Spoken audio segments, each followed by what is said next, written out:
Now we return to local news with Lucy.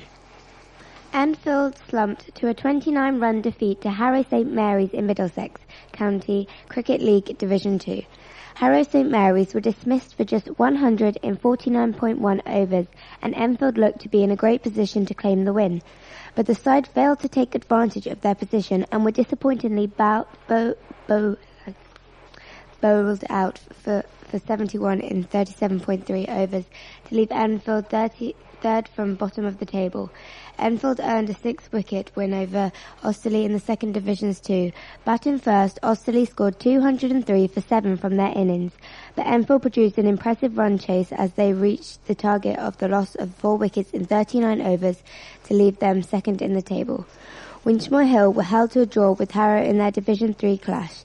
The team declared on 271 for 7 over 50 overs, and Harrow did not threaten their total in reply as they finished off 235 for 7.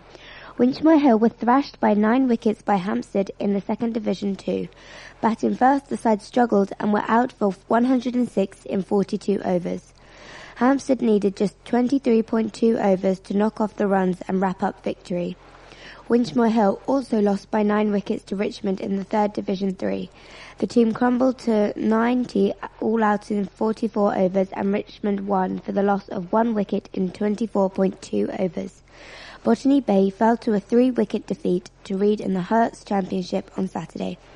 Botany Bay scored 203 all out from 52.5 overs, but Reed reached the total with 3 wickets to spare. The seconds earned a 104-run win over Wormley in Division 6A. Botany Bay scored 240 for 5 before Wormley were all out for 136. I hope some of you are cricket lovers because we have another cricketing story. Southgate's last wicket pair held out for 10 overs to earn a losing draw from their home game against North Middlesex in the Middlesex County Cricket League Premier Division on Saturday. Even though the visitors squeezed in an extra 8 overs, David Woffington and Ashley Sivaraja defied the spin duo of Tom Nicol, 3 for 68, and Connor Nurse, 4 for 50, who had reduced Southgate from 157 for 5 to 164 for 9. Thanks to Woffington, 19 not out, and Sivaraja, 20 not out, Southgate closed on 205 for 9, having been set to make 238 for victory in a minimum of 58 overs. They progressed steadily to 97 for the loss of Lasius Laksham for 38, before top scorer James Thompson was second out for 41, and 3 more wickets quickly followed. Tom Edrich, 23, and Mohammed Abid, 21, stopped the rot, but Southgate looked in danger of defeat until the last-ditch resistance of Woffington and Sivaraja. Newcomer Abid marked an impressive debut by taking 4 for 48 in 16 overs, as Southgate's spin attack pegged North Middlesex back after the visitors reached 149 for 3 in the 39th over. They declared on 237 for 9 after 62 overs, with Will van der Spa making 59 and Nicol 60.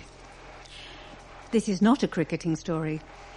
A scheme launched to help women start their own businesses came to an end for another year last week, ushering in a new generation of entrepreneurs. Graduates of the 2015 RSA Trust Inspiring Women programme celebrated with a lunch and presentation ceremony at the Royal Chase Hotel on the Ridgeway, Enfield. Now in its 8th year, the programme, which is run by Enfield Enterprise, has helped more than 150 women to develop skills ranging from business planning to use of social media.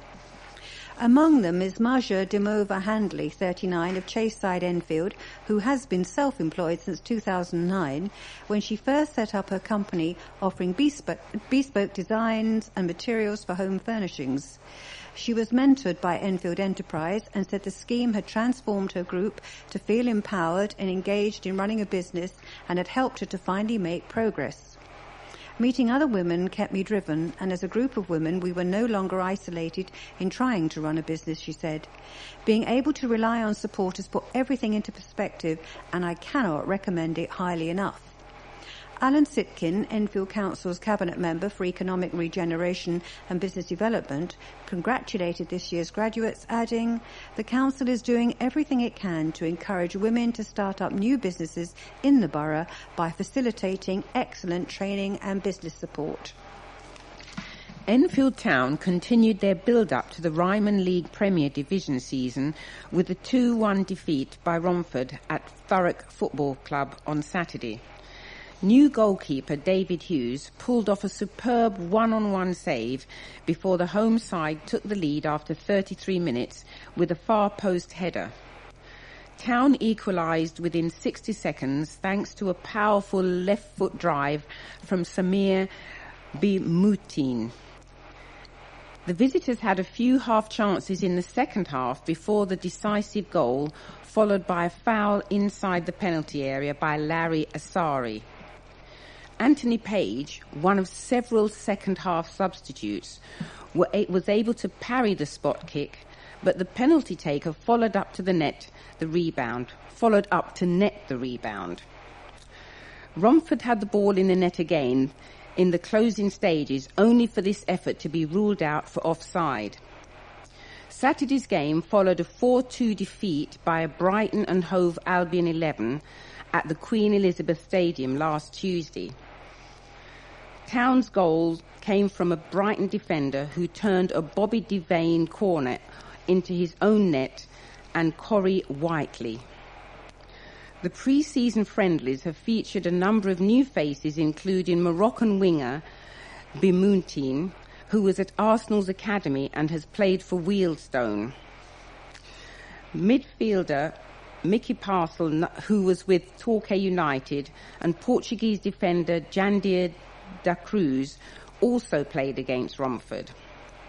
Other newcomers include 19-year-old defender Jake Hutchins, a former Torquay youth player, strikers Alex Catline, who has been with Stevenage Academy, and Ralston Gabriel, who played for Brimsdown last season, and England C international Aswad Thomas, who was in the Charlton Athletic youth system and has played for Accrington Stanley and Barnet, as well as Woking, Braintree Town and Grimsby Town. Also on Saturday, a young Town 11 lost 2-1 away to neighbours Cockfosters. It was 1-0 to the home side at half-time after Miles Wilson brought down Jacob Kalonda and Ben Andreas converted the resultant penalty. Gary Simmons made it 2-0 following up to net the rebound after keeper Curtis Jackson deflected Simmons' shot onto the crossbar. Enfield's goal also came from the penalty spot, with Kieran Asumundisaki scoring after Kenan Gohimen was bundled over. Town hosted a Crystal Palace 11 last night. Their match at St Margaret's-Bury has been put back 24 hours to tomorrow night, and they conclude their pre-season programme with 2 away games on Saturday at Brimsdown and Thurrock. First time's a charm for one academy after receiving a good rating in its first Ofsted report. Heron Hall Academy Secondary in Nightingale Road, Edmonton, which opened in September 2013, gained the rating in all areas, with safeguarding children being highlighted as outstanding. There was the second piece of good news for the academy, run by Cuckoo Hall Academies Trust, also known as CHAT, with the government set to invest £40 million into developing a new site for the school. Work began on developing the old Middlesex University site on Queensway, Enfield, in December, with the project expected to be completed in 2016. The Ofsted report said almost all students achieve well. They make good and sometimes better than good progress from all starting points and backgrounds. It added, Governors are well trained, they know the school well and hold senior leaders to account for the school's performance. They keep a sharp focus on the arrangements to keep students safe. Governors and leaders have enabled students to develop enjoyment in learning and ambition for their futures. Patricia Sauter, the executive head teacher of Cuckoo Hall Academy's Trust, said, "It is wonderful to have received the excellent tributes from the Ofsted inspectors for yet another one of our schools. We are particularly pleased that the report recognises that it is for the success of Cuckoo Hall Academy's Trust as a whole. Our schools are all in one family, and while they have freedom to lead and innovate, they also know that they have expertise and support." A serial pickpocket who targeted women aged between 13 and 35 on buses has been jailed. Julian Stelika, 38, of no fixed abode, was sent to prison for 23 months after pleading guilty to 7 theft offences between February the 14th and March the 20th. Stelika targeted the women on buses in Enfield, Haringey, Waltham Forest, Newham and Redbridge, stealing mobiles. He was arrested in connection with 7 of the thefts on Wednesday the 8th of April at Luton Airport, where he was about to catch a flight to his native country, Romania. He was charged the following day and pleaded not guilty. While in custody, he was linked to a further 5 offences with which he was charged on Tuesday the 23rd of June. He pleaded guilty to 5 of the offences and was sentenced to 20 weeks' imprisonment. He then appeared at Southwark Crown Court on Wednesday, July the 15th, and changed his plea to guilty for the remaining 7 offences, for which he was jailed for 18 months. Detective Superintendent Adnan Qureshi, Roads and Transport Policing Command, said, "This unscrupulous person consciously carried out these theft offences, robbing his victims of their personal possessions and leaving them in a state of worry and misery. I would like to ask the public to help us thwart thieves by ensuring they take personal security precautions, by keeping their possessions hidden and close to them, and always be aware of their surroundings." Steve Burton, TfL's Director of Enforcement and On-Street Operations, said, "Our MPS Roads and Transport Policing Command colleagues have done an excellent job catching and prosecuting this prolific thief, leading to this successful sentencing.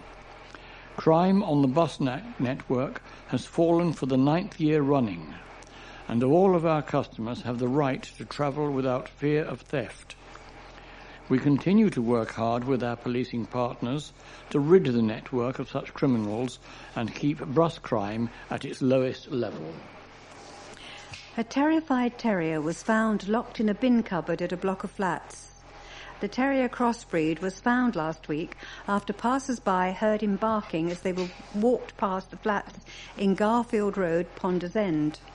He had no chip or collar, and nobody local recognised him. He has been called Garfield after the street where he was found. RSPCA Inspector Kate Ford, who was called to the incident, said he was absolutely terrified but in good general condition. "We don't know if he was dumped there deliberately or was lost and hiding in there and somebody locked him in accidentally. I have put up posters and spoken to the local stray dogs team, but no one has heard anything. Anyone who recognises the dog or who has any information is asked to call the RSPCA on 0300 123 8018. On a lighter note, today we have a celebrity in our midst. Our young reader, local girl Lucy Bishop Laggett, is performing with Australia's Queensland Ballet in the production La Sylphide for the next few days. Her rehearsals have been taking place at the Royal Opera House in Covent Garden. Her summer will be filled with ballet classes and rehearsals for many wonderful productions, such as with the National Youth Ballet and the Royal Ballet. To Two 24-year-old men arrested on suspicion of attempting to break into a cash machine in a train station in June were due to return on bail to a police station yesterday. The men were arrested by officers from British Transport Police on June the 23rd on suspicion of burglary after a group of men tried to break into the safe of the cash point in the wall outside Enfield Chase train station in Windmill Hill, Enfield, on June the 15th. Earlier this month, Network Rail bosses announced that they would be offering a reward of £1,000 to anyone who could provide information that would help capture the 6 men British Transport Police believe stole into the station under the cover of darkness disguised as rail workers in orange high-visibility clothing. The would-be thieves then used boards to barricade themselves inside the foyer of the station hall while they tried to break into the safe with a range of power tools. The boards barring the entrance remained in place as rush hour dawned. After a while, a few early commuters were able to break through into the station. Many passengers were forced to find other means of getting to work as the forensics team cordoned off the station. British Transport Police are still appealing for anyone with information to get in touch by calling 0800 40 5040 or by texting 61016, quoting E-B5 of 15-06-2015. Alternatively, anonymous information can be given to Crime Stoppers on 0800 555 111. 4 of the borough's libraries will close temporarily so the latest self-service technology can be installed. The automated service, which allows users to take out and return books on their own, has already been installed in 13 of the borough's library, with those upgrades being carried out during normal closing hours. However, the final phase of the improvements, beginning on Monday the 16th of August, will require Edmonton Green Library in South Mall, Oakwood Library in Bramley Road, Winchmore Hill Library in Green Lanes, and Southgate Circus Library in High Street to close for a short period as the work is completed. The schedule is as follows. Edmonton Green Library closed from Monday, August the 17th to Friday, August the 21st, before reopening as normal from Saturday, August the 22nd.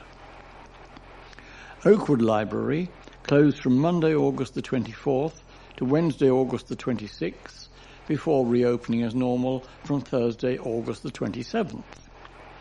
Winchmore Hill Library closed from Wednesday, September the 2nd to Friday, September the 4th, before reopening as normal from Saturday, September the 5th.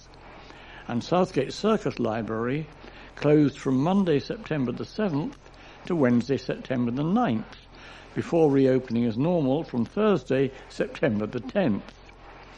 We have taken care to plan these works only closing on days as necessary and using days when the libraries are not open to the public, said Aoife Orhan, Enfield Council's Cabinet Member for Education, Children's Services and Protection. We have also ensured that closures take place on days that do not have any special activity planned. Self-service works well in the libraries where it is already installed, she added. Not only does it speed up the time it takes to check out items and prevent queues, but it also frees up time for staff to help users find books, deal with IT inquiries, advise on services, and check stock. Chickenshed Theatre put a spring into the step of folk from an organisation for older people last week. 10 members of the Ruth Winston Centre, a group which aims to promote independence, well-being and activities for the over 50s in Green Lanes, Palmer's Green, together with 10 members of the Palmer's Green and South Street U3A, the University of the Third Age, visited the theatre in Chaseside, Southgate to tour the building and to try out music, drama and dance classes in special workshops. The aim was to bring our organisation together and engage a new audience with a variety of activities going on at Chickenshed, explained the spokeswoman for the theatre, Susan Jameson. The event also included a talk by long-standing Chickenshed volunteer Stuart Somerville, followed by tea and cakes. The visiting group also gave Chicken Shed a donation, and 5 of them signed up on the spot to join the community choir or adult workshops. So it was a hugely successful day, Susan added. A community cafe staffed entirely by volunteers has celebrated its first birthday, with organisers calling on more people to get involved with a not-for-profit enterprise. Emma Mortimer and Sarah Cotton started up the Greenery Cafe in Broomfield Park on June 4th, 2014, and despite a break-in a few months after opening, resulting in hundreds of pounds worth of damage, the pair persevered and are now celebrating their first year of business. Come rain or shine, it opens on Wednesdays and weekends throughout the year, and the pair, with the help of fellow volunteers, have raised £5,000 towards other community projects in the park, with £1,000 each going to the community orchard, the conservatory, the growing space, and the Friends of Broomfield Park, as well as ploughing £1,000 back into the cafe. And the highlights? The Palmer's Green Festival 2014 was great fun. We were on our feet for 4 hours and never stopped, but loved every minute of it, Emma told the Advertiser. And through the netball seasons, we serve lovely netballers, which make the coldest of days bearable. Then, of course, there was our first birthday on 4th of June. We wanted to celebrate and thank our volunteers and customers alike, so for the whole birthday week, all our hot drinks were free. And then at the end of the week, we had a birthday picnic.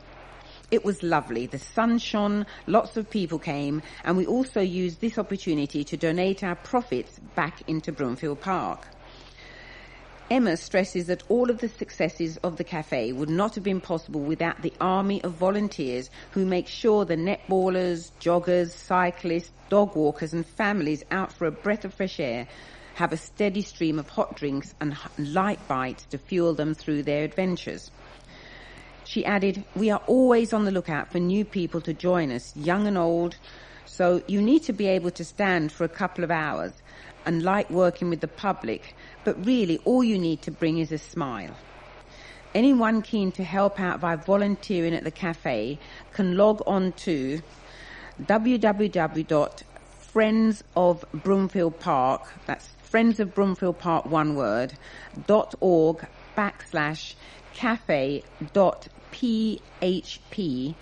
to ask about opportunities and register their interest. Another cricket report. A 6-wicket haul from Seema Lee Robertson could not prevent Enfield from crashing to defeat at Harrow St Mary's. Robertson snapped up 6-2, 27 as Enfield put the home side into bat and dismissed them for 100 in 49.1 overs. In reply, Enfield were bundled out for 71 in 37.3 overs and dropped from 4th to 8th in Division 2. The 6 teams which occupied the places between the top 2 and the relegation zone are separated by just 5 points with 6 games to go. A section of the River Lee navigation has been renamed in honour of a former lockkeeper to coincide with his 86th birthday. Pickett's Lock in Edmonton has been given the new moniker of Alfie's Lock in honour of Alfie Saggs, who started work as the lockkeeper in the 1980s and retired from the post in 1999. The Canal and River Trust, which looks after the lock, has put up a temporary sign at the request of Alfie's family and the boating community. And a separate hand-painted notice also asks boaters to donate a Bounty chocolate bar to him in return for their safe passage. He is famed for his love of the sweet and gets through 2 dozen a week. The notice says, in accordance with the British Waterways Act 1839, every boat navigating this lock shall provide Alfie Saggs, lockkeeper, with a Bounty bar placed in the box above, by order. Alfie was a familiar sight, helping boaters through the lock off Pickett's Lane from 7 a.m. before finishing his duties at about 8 p.m. He still lives in the lock house and is a popular character with people using the towpath and canal. His daughter, Karen, said, His friend made a box for bounty bars. That came about because he's always had this catchphrase, "What have you got for me?" And people would give him donuts or sweets. You should see how many bounty bars he's been given.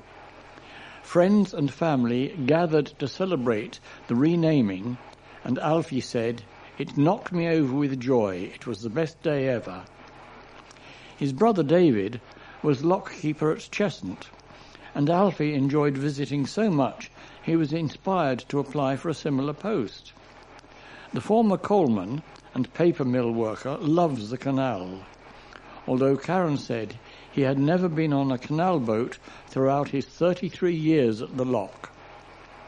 One of his friends, boater Jackie Shannon, who helped organise the sign unveiling and barbecue, said, "Alfie was utterly thrilled with the sign."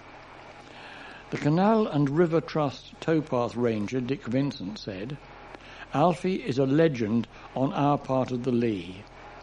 His family told us he's not been very well recently and asked if there was any way we could recognise his amazing contribution to the area." He added, "Most people know this lock as Alfie's Lock anyway, so it was a no-brainer. It's been really popular with boaters and everyone who turned out to celebrate Alfie's birthday. The sign is temporary. It'll revert back to Pickett's Lock in a month. But hopefully that'll be plenty of time for people passing through to see the signs and hopefully learn about Alfie and all that he has done here." Not such a cheery story. Police officers escaped unhurt after a man smashed the windows at Edmonton Police Station. He is also reported to have used a hammer to break glass which separates police from the public at the station in 4 Street. The incident happened shortly after 9 a.m. on Friday. A 24-year-old man has been arrested and has been released on police bail until September. A man charged with the attempted murder of a police officer in Enfield was remanded in custody when he appeared at Wood Green Crown Court on Monday. Femi Gadamosi is accused of attacking the officer with a knife at an address in Leather Avenue, Enfield Highway on July 10th. He is also charged with possession of an offensive weapon. He was committed to Wood Green Crown Court after being remanded at a hearing at Highbury Magistrates Court on July 13th. He is due back in court for a plea and case management hearing on October 1st. We have reached the end of our programme for this week. Thank you for listening. So, from the team of Anna, Evan, And Lucy. John and Ian on the controls, it's cheerio. bye. bye. Please remember to turn over the address label in your postal packet, put the cassette into the packet, and return it to us as soon as possible in readiness for the next edition. Don't forget, you can call Diane de Jersey regarding any help you may require in connection with Enfield Talking Newspaper. The Enfield Talking Newspaper will be with you again in 1 week's time.